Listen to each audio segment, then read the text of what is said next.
अब आगे बढ़ते हैं। एबीपी न्यूज से एक्सक्लूसिव बातचीत में उन्नाव के बीजेपी उम्मीदवार साक्षी महाराज ने बड़ा बयान दिया कि उन्होंने राय दी कि हिंदू राष्ट्र नहीं राम राज्य चाहिए। उन्होंने पीएम मोदी को अवतारी पुरुष बताया और इतना ही नहीं, उन्होंने पीएम मोदी को ईश्वर का अवतार भी बताया। सुनवाते हैं आपको। मुसलमान बदल गए हैं या बीजेपी बदली है, क्या हुआ है ये? बीजेपी तो वही है जो कहती है वही करती है। रघुकुल रीत सदा चली आई, प्राण जाए पर वचन न जाई। हमने कहा था कि हम मंदिर बनाएंगे तो बनाया, वहीं बनाया। बीजेपी नहीं बदली है। मुसलमान को जो डराया गया, धमकाया गया, बहकाया गया, वो मुसलमान की समझ में आ गया कि बीजेपी के बारे में जो कहा गया कि बीजेपी आ गई तो मुसलमान को खा जाएगी। हम तो लहसुन नहीं खाते, प्याज नहीं खाते, मुसलमान को कैसे खा लेंगे? तो मुसलमान की समझ में आ गया कि ये जो राजनीति करने वाले लोग हैं, अपने स्वार्थ के कारण हमें केवल बहकाने का काम किया गया था। जैसा चेहरा बीजेपी का प्रस्तुत किया गया था, बीजेपी वैसी नहीं है। बीजेपी एक अच्छी पार्टी है। तो आप लोगों ने अब ये हिंदू राष्ट्र वाली मांग छोड़ दी है, हम ये भी कह सकते हैं। अगर वो बदले हैं तो आपका भी ये स्टैंड बदला है? देखिए, हिंदू राष्ट्र और राम राज्य दोनों में एक बुनियादी अंतर है। बहुत मंथन चिंतन करने के बाद मेरी समझ में आया, हिंदू राष्ट्र तो कंस का भी था लेकिन ठीक नहीं था। कई आतताई राजाओं का हिंदू राष्ट्र था लेकिन ठीक नहीं था। लेकिन राम राज्य दैहिक दैविक भौतिक तापा, राम राज कहु नहीं व्यापा। तो 22 जनवरी को राम राज्य की स्थापना हो गई। इतना बढ़िया राज्य जब मोदी जी ने बना दिया तो उसके आगे फिर हिंदू राष्ट्र का अपना कोई अर्थ नहीं रह जाता है। एक आखिरी सवाल आपसे मेरा ये है कि मोदी जी के बारे में आपकी क्या राय है? कब तक मोदी जी इस देश के प्रधानमंत्री हैं? देखिए, जो मैंने 8 वर्ष की उम्र में संन्यास लिया और मैं एक निर्मल पंचायत अखाड़े का धर्माचार्य हूँ, आचार्य महामंडलेश्वर हूँ। जितनी मेरी से हो सकती है भजन साधना तपस्या मैंने की है। और मैं जो देख पा रहा हूँ, दूरदृष्टि मेरी है, मोदी कोई व्यक्ति नहीं है, मोदी की नेता नहीं है। भगवान ऐसे लोगों को अंशावतार के रूप में भेजते हैं। तो मेरी समझ से मोदी कोई अवतारी पुरुष हैं जो धर्म की स्थापना करने के लिए, ईश्वर के अवतार आप कह रहे हैं? ईश्वर के अवतार हैं, धर्म की स्थापना करने के लिए, दुष्टों का संहार करने के लिए और राष्ट्र का उत्थान करने के लिए इस धराधाम पर आए हैं।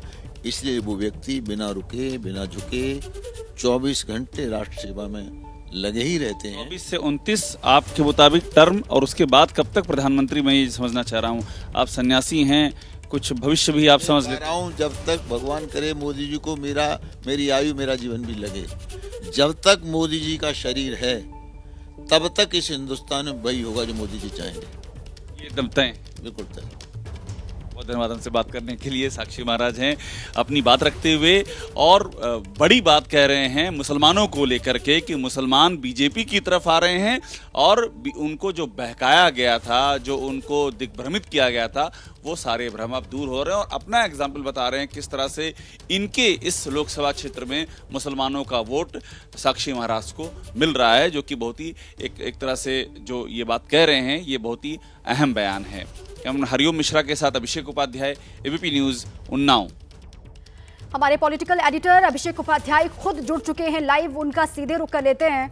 अभिषेक, आपने बात भी की, उन्नाव से सांसद हैं मौजूदा साक्षी महाराज और फिर से उनको टिकट भी दिया गया है। वो अपनी जीत को लेकर तो गारंटी दे ही रहे हैं, दावा कर रहे हैं और साथ ही 3rd टर्म पीएम मोदी पूरा करेंगे, इसको लेकर भी वो आश्वस्त हैं। और बड़ी बातें जो आपने बात की उसमें से ये निकल करके बाहर आ रही है, वो कह रहे हैं कि अब हिंदू राष्ट्र नहीं बल्कि राम राज्य होना चाहिए और भगवान का अवतार एक तरीके से बता रहे हैं, पीएम मोदी को एक संदेश देने की कोशिश कर रहे हैं साक्षी महाराज। बिल्कुल दीपा, देखिए ये बहुत ही महत्वपूर्ण बयान है। हिंदुत्व के फायर ब्रांड एम्बेसडर रहे हैं साक्षी महाराज, जो हिंदू राष्ट्र की मांग जोर शोर से उठाते आए हैं। लेकिन वो ये कह रहे हैं कि हिंदू राष्ट्र तो आतताई राजाओं का भी रहा है, जिन्होंने अत्याचार किए उनका भी हिंदू राष्ट्र रहा है। कंस का एग्जाम्पल दे रहे हैं कि कंस का भी हिंदू राष्ट्र था, लेकिन कंस एक अत्याचारी शासक था। तो ये एक बड़ा चेंज है। अब देखिए, वो हिंदू राष्ट्र नहीं बल्कि राम राज्य की बात कर रहे हैं और कह रहे हैं कि 22 जनवरी को पीएम मोदी ने राम राज्य की स्थापना कर दी है और मुसलमानों को भी एकोमोडेट करने की, समान अधिकार देने की बात कर रहे हैं। कह रहे हैं कि मुसलमान हमको वोट देते हैं। तो एक बड़ा ये चेंज है उस थॉट प्रोसेस में, जो थॉट प्रोसेस उग्र हिंदुत्व की समर्थक मानी जाती आई है, जो शुरू से कहती करती आई कि हिंदू राष्ट्र हमारा सपना है, जो कई बार गोडसे की भी बात करती आई है, वो अब हिंदू राष्ट्र को नकार रही है और राम राज्य की बात कर रही है। तो अपने आप में एक बड़ा ये चेंज है। और बीजेपी के भीतर अंदर खाने में क्या चल रहा है, किस तरह से मुसलमानों को लेकर के बीजेपी के अंदर एक एकोमोडेटिव फीलिंग आ रही है कि उनको भी साथ लेकर के चला जाए, ये उसका भी बड़ा रिफ्लेक्शन है। दीपा, बिल्कुल ठीक है, शुक्रिया आपका अभिषेक पूरी जानकारी के लिए। जैसे ही घड़ी का काटा दोपहर 2:30 पे आए, बबीता जी का दिल सास बहू साजिश के लिए मचल जाए। और ये है इनकी बहू, पूरे दिन ऑफिस की टेंशन हो जाए गॉन जब ये करें अपना फेवरेट शो फ्री टाइम पे ऑन। इनकी तरह आप भी देखिए अपना फेवरेट शो अपने टाइम पर और डाउनलोड कीजिए एबीपी लाइव ऐप अपने स्मार्ट टीवी पर।